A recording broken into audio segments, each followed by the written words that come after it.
Hey, bienvenidos a un nuevo vídeo dentro del universo de Hielo y Fuego. Este es sobre la caída y la maldición de Valyria. De un plumazo, un tremendo cataclismo había borrado del mapa al mayor imperio conocido de esos, y es que hasta ese momento la expansión colonial de los señores dragón de la antigua Valyria había sido implacable, colocando incluso sus miras en Poniente mediante la construcción de un puesto de avanzada en la isla de Rocadragón. Sin embargo, en los tiempos en que nadie osaba oponerse a los terribles señores dragón, una orden religiosa surgida en las minas volcánicas de la propia Valyria acabaría con todos ellos. Los hombres sin rostro.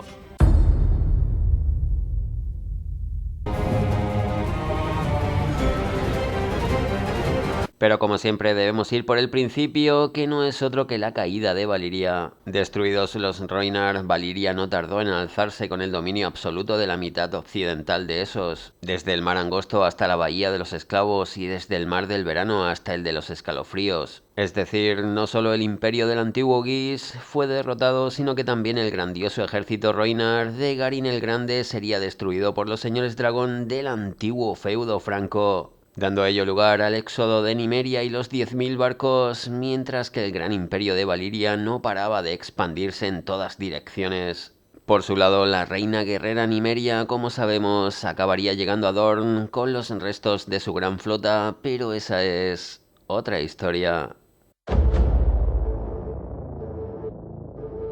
Al feudo franco llegaban esclavos sin cesar, a los que rápidamente se enviaba bajo las 14 llamas para que extrajesen el oro y la plata. Mucho cuidado con esta llegada masiva de esclavos, porque será muy importante, como veremos más adelante. Como se sigue contando en el mundo de Hielo y Fuego, también establecieron los valirios, en previsión a caso de cruzar el mar angosto, su puesto de avanzada más occidental en la isla que recibiría el nombre de Rocadragón. 200 años antes de la maldición. No se les enfrentaba ningún rey, y si bien los señores regionales del mar angosto hicieron algún que otro amago de resistencia, la fuerza de Valyria era demasiado grande.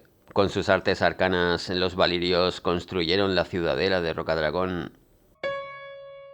En base a esto se podría decir pues que la invasión de Poniente por parte de los valirios ya había sido programada, y la construcción de esa fortaleza en Rocadragón era la mayor prueba de ello. De hecho, justo la misma forma de actuar que antes habían tenido los valirios con los Rhoynar, a través de la construcción de ciudades como Volontheris. En este sentido, con el paso del tiempo, pese a que la imagen de un señor dragón cernido a gran altura sobre la bahía de Aguas Negras ya era conocida de antes, se fue haciendo cada vez más habitual. Valyria consideraba bien afianzado su puesto de avanzada, de modo que los señores dragón siguieron maquinando e intrigando en su continente natal. Y cuando nadie lo esperaba, con la posible excepción de Aenar Targaryen y su hija doncella Daenerys la Soñadora, que años antes se habían exiliado de Valyria para establecerse en la propia Rocadragón, llegó a Valyria su maldición. Así todo, durante casi 100 años desde la maldición de Valyria, el llamado y con razón siglo de sangre, la casa Targaryen no miró al oeste sino al este, y como se recoge en el mundo de Hielo y Fuego, apenas se interesó por los asuntos de Poniente.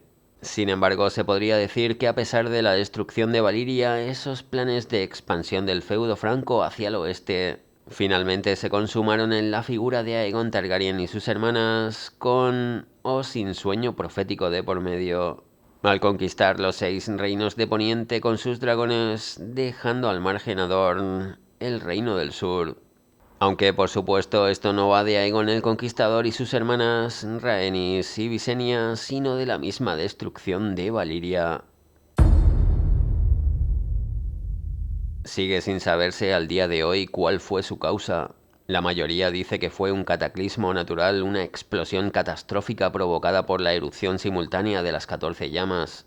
Algunos septones no tan sabios aseguran que fueron los propios valirios quienes se ganaron su ruina con su promiscua fe en más de 100 dioses, y que impíos como eran, excavaron demasiado y desencadenaron sobre el feudo franco los fuegos de los 7 infiernos. Unos pocos maestres, en cambio, influidos por fragmentos de la obra del Septon Bard. Si recordamos la mano del rey en tiempos de Jaehaerys I Targaryen, Son del parecer de que Valiria había usado hechizos para dominar durante miles de años las 14 llamas, que el objetivo de su ansia inagotable de esclavos y riquezas no era solo la expansión de su poder, sino la manutención de esos conjuros y que al fallar estos últimos se hizo inevitable la catástrofe. Hechizos y esclavos, como dice el archimaestre Marwyn, toda la hechicería valiria tiene sus raíces en la sangre o en el fuego. No resulta raro, por tanto, que las 14 llamas fueran mantenidas a través de esos conjuros y sacrificios de esclavos en continuos rituales de magia de sangre.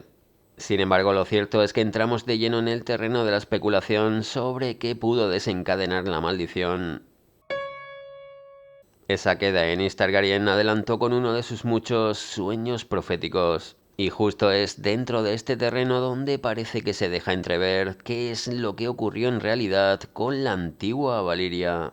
Hay entre ellos quien sostiene que no era sino el cumplimiento de la maldición de Garin el Grande. Otros dicen que los sacerdotes de Rol invocaron mediante extraños ritos el fuego de su dios. Y tampoco falta quien aúna la fantasiosa idea de la magia valiria y el hecho cierto de la ambición de las grandes casas de Valiria, para sostener que fue la incesante vorágine de enfrentamientos y engaños en el seno de esas grandes casas lo que pudo desembocar en el asesinato de un número excesivo de los renombrados magos que renovaban y mantenían los ritos que contenían los fuegos de las 14 llamas. Echando un vistazo a la maqueta de Viserys sobre la antigua Valiria en la serie House of the Dragon, la verdad es que sería increíble que George R.R. Martin sacase nuevo material sobre las grandes casas del feudo franco, pero lo cierto es que no se sabe prácticamente nada sobre ellas. Y para mí, justo en esta última hipótesis se halla la clave, y más cuando un maestre tacha de fantasiosa la magia valiria. Es decir, nuevamente el Septon Barth no estaba equivocado en su obra. Y efectivamente los valirios habían usado hechizos y magia de sangre para dominar las 14 llamas, con el objetivo último de contener una posible erupción conjunta de los volcanes. Pero la gran ambición y una serie de enfrentamientos entre las grandes casas de Valiria, esas que por mucho superaban a los Targaryen, habría terminado desembocando en unas misteriosas muertes y asesinatos en el seno de ese grupo de hechiceros y magos encargados de contener esos fuegos. Sí, justo aquí es donde los hombres sin rostro jugarían su gran papel en el fin de Valiria. Pero ¿por qué los sin rostro estarían involucrados en la caída de Valiria? La clave la tenemos en la historia que el hombre bondadoso de la casa de blanco y negro de Bravos le cuenta a Arya Stark. Niña, le dijo el hombre bondadoso, ven y siéntate a mi lado, quiero contarte una historia. ¿Qué clase de historia? Le preguntó Arya con desconfianza. La historia de nuestros comienzos. Si vas a ser de los nuestros, tienes que saber quiénes somos y cómo hemos llegado a serlo. La gente habla en susurros de los hombres sin rostro de Bravos, pero somos más antiguos que la ciudad secreta. Antes de que se alzara el titán, antes del desenmascaramiento de Úcero, antes de la fundación, ya existíamos nosotros. Hemos florecido en Bravos entre estas nieblas norteñas, pero antes tuvimos las raíces en Valiria, entre los esclavos que se afanaban en las minas profundas bajo las 14 llamas que iluminaban las antiguas noches del feudo franco. Así pues, el hombre bondadoso reconoce a la Stark que el origen de los sinrostros encontró precisamente bajo las 14 llamas una primera prueba que conectaría con la hipótesis del Septon Barth. Aunque lógicamente la historia del hombre sin rostro continuaba. Las 14 llamas eran montañas vivas, con venas de roca fundida y corazones de fuego. Así que en las minas de la antigua Valiria siempre hacía calor, más calor cuanto más hondos eran los pozos. Los esclavos trabajaban en un horno, las rocas que tenían alrededor estaban demasiado calientes para tocarlas. El aire apestaba a azufre, les calcinaba los pulmones cuando lo respiraban. Por gruesas que fueran las suelas de sus sandalias, tenían las plantas de los pies quemadas y llenas de ampollas. Algunos pozos tenían el techo tan bajo que los esclavos no podían caminar, tenían que ir agachados o arrastrándose. Y además, en aquella oscuridad candente, había gusanos.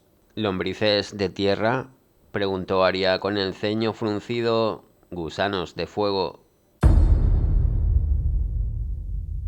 Hay quien dice que son parientes de los dragones porque también respiran llamas. En vez de surcar los cielos, cavaban agujeros en la piedra y en la tierra. Si consideramos fidedignas las antiguas historias, ya había gusanos de fuego entre las 14 llamas, incluso antes de que aparecieran los dragones. Los jóvenes no son más grandes que ese bracito flaco que tienes, pero pueden alcanzar un tamaño monstruoso y no les gustan los hombres. Gusanos de fuego, como sabéis, este pasaje del hombre bondadoso en Festín de Cuervos también se conecta con el extraño viaje a Valiria de Erea Targaryen a lomos de Valerion el Terror Negro. Una joven que regresaba a la Fortaleza Roja con el interior de su cuerpo plagado de larvas, mientras que otros de tamaño monstruoso seguramente fueron los que atacaron al Terror Negro. Una prueba de que ambos sí estuvieron en lo que quedaba de Valiria después de la maldición. ¿Esos gusanos mataban a los esclavos?, preguntó Arya. A menudo se encontraban en los pozos cadáveres quemados y ennegrecidos allí donde había agujeros en las rocas. Pero las minas eran cada vez más profundas, los esclavos perecían a docenas, pero a sus amos no les importaba. El oro rojo, el oro amarillo y la plata tenían más valor que la vida de los esclavos, porque en el antiguo feudo franco los esclavos eran baratos. Durante la guerra los valirios los capturaban por millares, en tiempos de paz los criaban, aunque a la oscuridad roja solo enviaban a morir a los peores. ¿Y no se rebelaban y luchaban? Algunos sí, en las minas eran habituales las revueltas, pero pocas fueron las que prosperaron. Los señores dragón del antiguo feudo franco tenían hechicerías poderosas. Los hombres simples que los desafiaban lo podían pagar muy caro. El primer hombre sin rostro fue uno de ellos. Es decir, el hombre bondadoso da a entender que el primer sin rostro se enfrentó a los valirios en el mismo feudo franco, y seguramente su origen estuviera entre los propios esclavos de Valiria, esos que fueron tan maltratados en las minas y bajo las 14 llamas.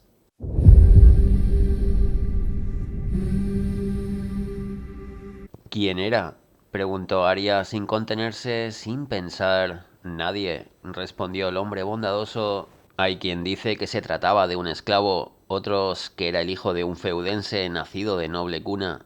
Algunos hasta te dirán que era un capataz que se apiadó de los hombres que vigilaba. Lo cierto es que nadie lo sabe. Fuera quien fuera, se movía entre los esclavos y escuchaba sus oraciones. En las minas trabajaban hombres de 100 naciones diferentes. Cada uno rezaba a su propio Dios y en su propio idioma, pero todos pedían lo mismo, pedían la liberación, que se acabara su dolor.